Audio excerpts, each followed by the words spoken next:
আলাইকুম। অনুপ্রেরণার আরেক নাম। ভাই দেখেন, অনলাইন জুয়া বার করছে মোবাইলের মাধ্যমে।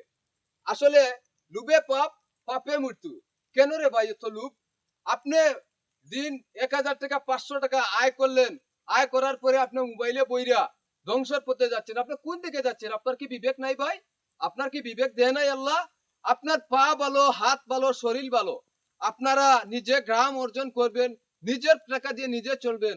কেন এই অনলাইন জুয়া? কেন এই অনলাইন জুয়ায় আমাদের দেশ থেকে লক্ষ লক্ষ টাকা নিয়ে যাচ্ছে এই আমেরিকান সংস্থায়? আমরা নিজের বিবেককে যদি প্রশ্ন করি যে আমরা কোথায় যাচ্ছি, বা কোন দিকে আমরা যাচ্ছি, বা কোন দিকে আমরা রওনা দিচ্ছি, এটা নিজের বিবেকে থাকতে হবে ভাই। এই অনলাইন জুয়া আপনারা সবে সবে বিরত নিবেন। এই অনলাইন জুয়া ভালো নয়। এই অনলাইন জুয়ায় আমাদেরকে ফকির বানিয়ে দিচ্ছে। আল্লাহ বিবেক দিছে, জ্ঞান দিছে, বুদ্ধি দিছে। আপনার বিবেককে প্রশ্ন করবেন যে আপনি কোন দিকে রওনা হচ্ছেন। আপনারা সবাই ভালো থাকুন, সুরক্ষিত থাকুন, অন্যকে ভিডিওটা দেখার সুযোগ করে দিবেন। আসসালামু আলাইকুম।